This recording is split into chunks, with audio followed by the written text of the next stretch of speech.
Bonjour à tous, bonjour à toutes. On va attendre encore une ou deux petites minutes pour les derniers arrivants qui se bousculent au portillon. Voilà, quelques petites secondes de patience et on va démarrer ce webinaire sur le thème de Speech Live. On voit qu'il y a encore des personnes qui se connectent.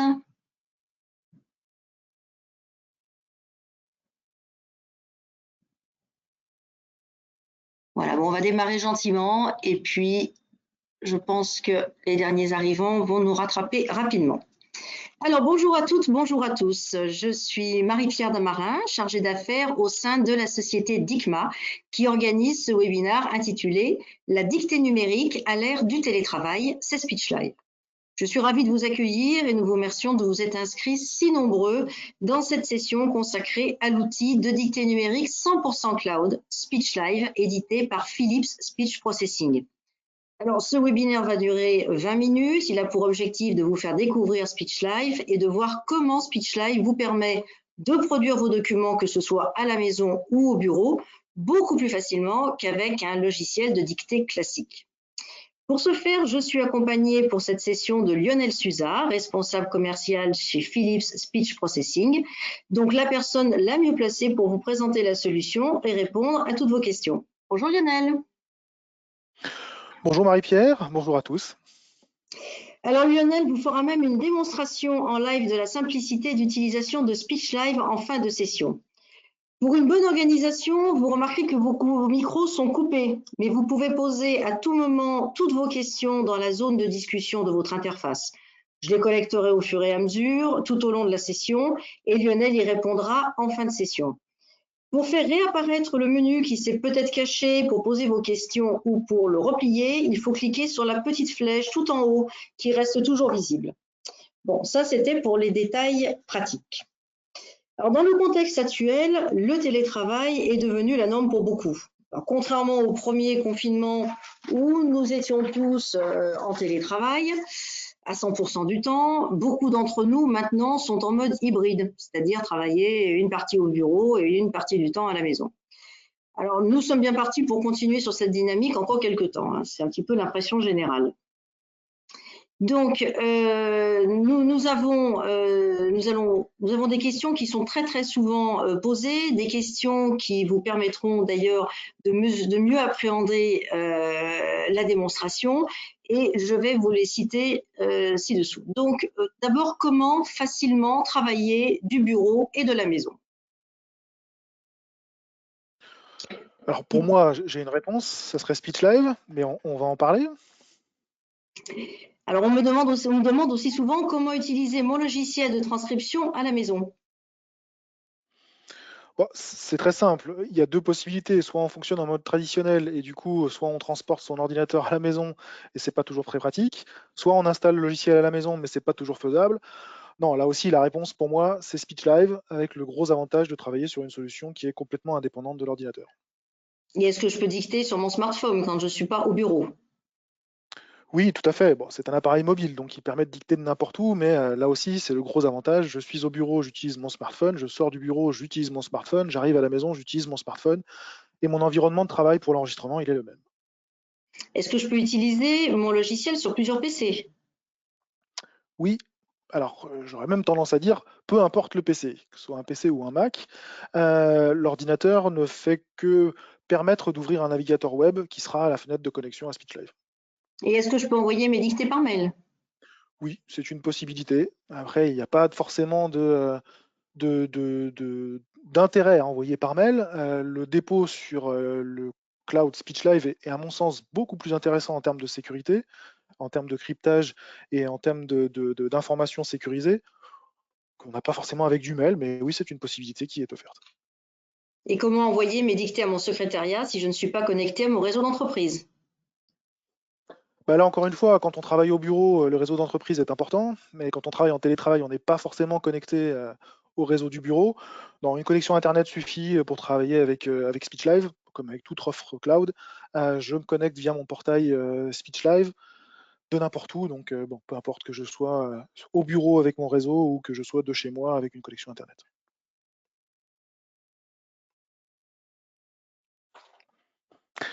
Alors pour décrire Speech Live en quelques mots, parce que bon, on en a déjà, à mon sens, déjà beaucoup parlé, je voudrais que ça soit clair pour tout le monde. Donc Speech Live, c'est une solution de dictée numérique ou d'échange de flux vocaux pour pouvoir produire les documents dans le cloud. Si je devais résumer en une seule phrase ce que permet de faire Speech Live, ça serait vous dictez ou vous vous enregistrez via n'importe quel moyen. Alors ça peut être le smartphone, on en a déjà parlé et ça fera partie de la démonstration, ou via un dictaphone numérique que vous possédez déjà ou que vous pourriez acquérir. Vous déposerez vos fichiers son dans l'espace Speech Live, ou via un micro directement connecté sur l'ordinateur que vous utilisez. Là aussi, une fois connecté au portail Speech Live, vous avez la possibilité d'enregistrer un fichier son et de le déposer pour le partager sur Speech Live. La deuxième étape, c'est d'envoyer ou de déposer. J'ai été peut-être un petit peu vite. Et la troisième partie ou le troisième pilier de Speech Live, c'est la partie transcription. C'est quelqu'un qui va pouvoir réécouter à travers son navigateur web les fichiers sons qui ont été déposés pour les réécouter et les transcrire afin de les remettre à disposition de l'auteur pour que la boucle soit bouclée. Les avantages de Speech Live, ils sont nombreux. On en verra plusieurs en détail. Si je dois en retenir quelques-uns, le premier pour moi, ça serait avant tout la sécurité. La sécurité, parce qu'en fait, avec Speech Live, on a voulu mettre en œuvre une solution sécurisée de bout en bout. Et c'est un sujet qui est vraiment pris extrêmement au sérieux par Philips pour faire en sorte que la sécurité soit vraiment le maître mot de la solution. Les enregistrements sont cryptés, protégés, sécurisés tout au long du cheminement, au moment où j'enregistre sur mon smartphone et jusqu'à la sortie lorsque les secrétaires les réécoutent. De plus, les informations aujourd'hui de SpeechLive sont stockées sur Microsoft Azure avec tous les systèmes de sécurité d'un grand provider de data. Et surtout, ces serveurs-là sont hébergeurs agréés données de santé, ce qui apporte une sécurité et un label supplémentaire. Le deuxième, ça serait la simplicité de mise en œuvre. Seules quelques minutes sont nécessaires pour créer un compte SpeechLive. C'est vraiment opérant extrêmement rapidement. Tout peut être fait à distance. La seule chose qui est nécessaire à la création d'un compte SpeechLive, c'est une adresse mail. Une fois que vous avez choisi vos mots de passe, auteur et secrétaire, vous pouvez travailler sur l'espace partagé du cloud SpeechLive. Et le troisième, et qui n'est pas forcément le moins important, c'est la mobilité et la disponibilité. On parle d'une solution cloud. Pour faire un parallèle, l'environnement de travail SpeechLive, c'est comme on peut retrouver sur un environnement type Netflix. L'avantage de Netflix, c'est que je me connecte de chez moi, j'ai paramétré mon compte, je retrouve effectivement les informations comme je les avais paramétrées. Je suis dans le train, j'accède à mon compte SpeechLive via une connexion Internet, j'ai le même environnement. Je suis sur mon lieu de vacances, je retrouve exactement la même chose. Et ben, le parallèle va être très rapide. Avec SpeechLive, c'est la même chose. Je suis au bureau, je me connecte, je travaille dans mon environnement SpeechLive que j'ai paramétré comme je le souhaitais. Je dois, un jour par semaine ou dans le contexte actuel, travailler de la maison. Je me connecte avec mon compte SpeechLive, je retrouve exactement au même endroit les mêmes choses. Donc c'est ça qui est extrêmement pratique et voilà pourquoi je souhaite parler de mobilité et de disponibilité, autant pour la partie auteur que pour la partie secrétaire. Eh bien écoutez, on va commencer la démonstration. C'est généralement beaucoup plus parlant quand on montre les choses.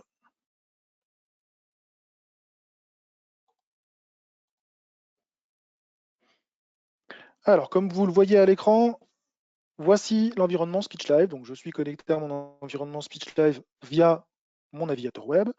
Pour décrire très brièvement cette interface, c'est une interface secrétaire. Donc, je suis connecté en tant que profil secrétaire.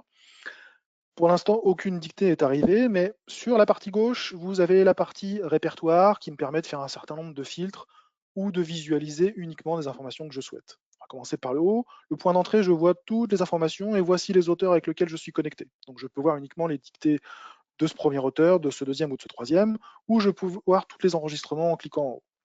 Je peux voir les dictées qui ont été archivées. Une dictée archivée, c'est un enregistrement qui a été transcrit par la secrétaire et qui est en fin de vie. Avant de disparaître, il part dans la partie archive.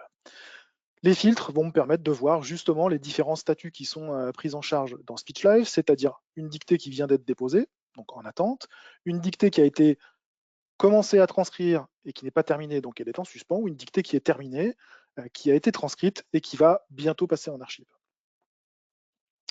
On va passer du côté de l'auteur pour pouvoir faire un cheminement complet. Donc, vous voyez mon écran de smartphone. L'application me paraît relativement simple. Bon, toutefois, je vais la décrire brièvement. Un bouton d'enregistrement, un bouton de lecture, retour, accélération. Voilà les fonctions principales dont on a besoin pour pouvoir faire un enregistrement. J'appuie sur le bouton ici. L'enregistrement se lance. Comme vous pouvez le voir, le son ici est opérant, puisque le potentiomètre bouge. J'arrête l'enregistrement et je vais avoir la possibilité de déplacer mon curseur pour pouvoir réécouter le fichier. Alors, je ne sais pas si c'était assez fort, mais vous entendez ma voix. Une fois l'enregistrement terminé, on l'envoie sur ce petit bouton pour envoyer mon enregistrement. Crypté, compressé et dans mon environnement SpeechLive. Le temps d'envoi dépend bien évidemment si vous êtes connecté en 3G, bientôt 5G ou en Wi-Fi. Je vais faire brièvement un deuxième enregistrement. Donc cette fois-ci, je vais donner un nom différent de celui qui m'est proposé, juste pour montrer qu'il est possible de paramétrer d'autres informations. Comme vous le voyez ici, j'ai rajouté l'information test 2 dans mon titre de mon enregistrement. Je lance l'enregistrement. Hop. Cette fois-ci, l'enregistrement est prioritaire, ou du moins il est important que la secrétaire le prenne en charge avant les autres. Donc je vais cliquer sur ce petit bouton afin de le rendre en statut urgent. L'enregistrement est terminé et j'envoie sur mon espace SpeechLive.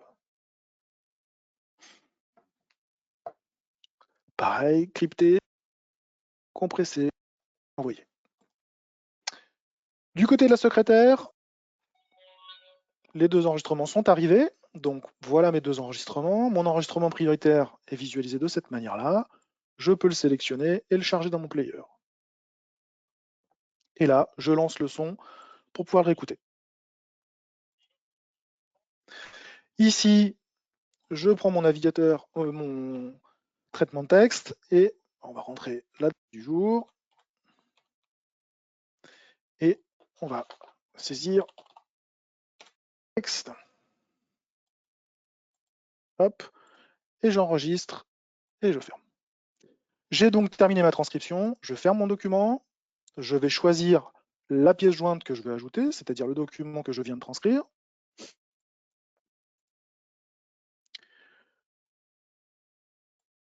Que j'ai enregistré sur mon bureau. Hop. Et je joins à mon document. Je dois traiter le nouveau fichier, je sélectionne le fichier, je le charge, j'ai la possibilité de le réécouter, le piloter avec mon pédalier que j'ai connecté à mon bureau, et je valide. Là aussi, je peux choisir le document si besoin. Ce qui est intéressant, c'est que la boucle est bouclée. De l'autre côté, je repasse du côté de l'auteur, je vais pouvoir aller visualiser ici l'état d'avancement de mes enregistrements, de les visualiser ici, et de voir hop, le document qui est joint et qui a été joint par ma secrétaire. Et voici, on retrouve ici le document transcrit que je peux vérifier. Une dernière chose, on peut aussi utiliser un dictaphone numérique, donc il est tout possible de télécharger des enregistrements qui ont été effectués via un dictaphone numérique si je ne veux pas utiliser mon smartphone. Donc là, je suis directement allé chercher dans mon dictaphone numérique qui est connecté en USB sur mon ordinateur, je sélectionne ces enregistrements et je les transfère vers SpeechLive.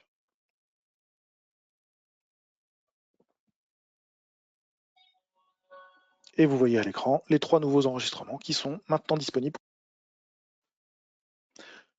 Terminé avec la présentation, l'idée était de faire assez rapidement, de balayer les possibilités les plus communes pour SpeechLive. Bien évidemment, je reste convaincu que le plus simple, c'est de faire un test. Donc le test, il est gratuit pour 30 jours, c'est sans engagement. Il faut juste vous rapprocher de Marie-Pierre, qui sera un plaisir de prendre les informations nécessaires et de créer le compte pour pouvoir tester la solution.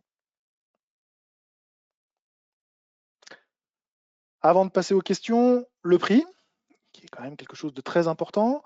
Donc la solution fonctionne en abonnement, 12 ou 24 mois, au prix de 10 € par mois par utilisateur.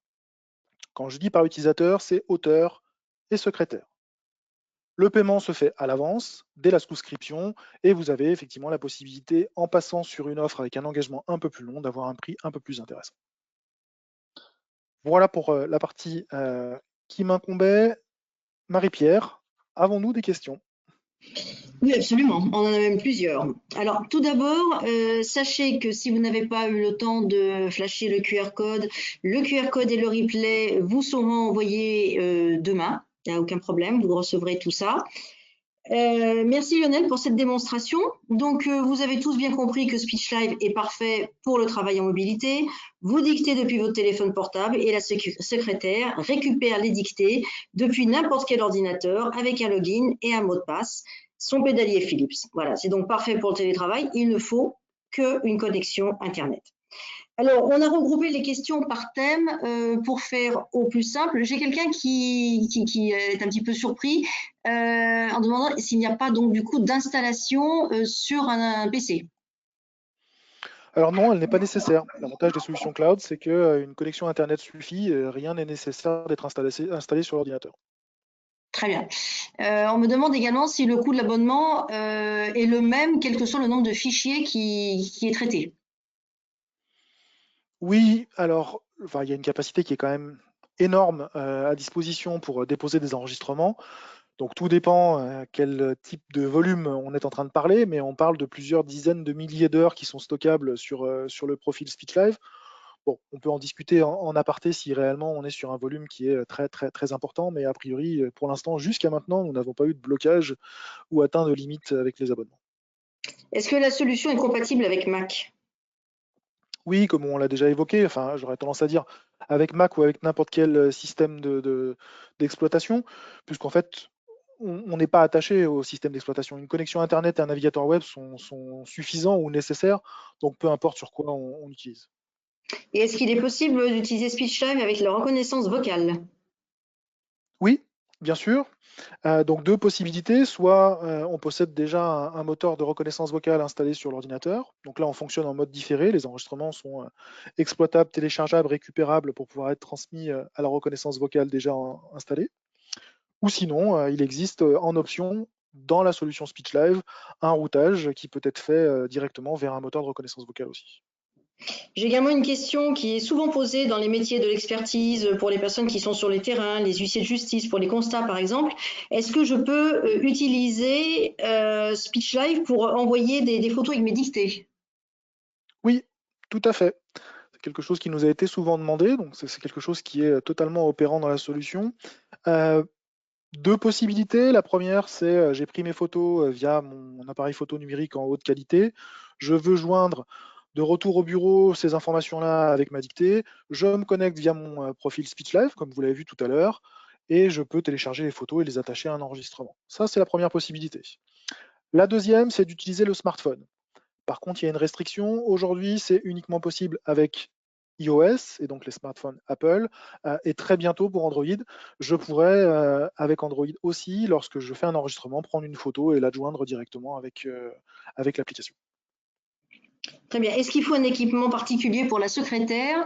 Et on me demande également si elle peut assurer la mise en page selon une charte graphique particulière.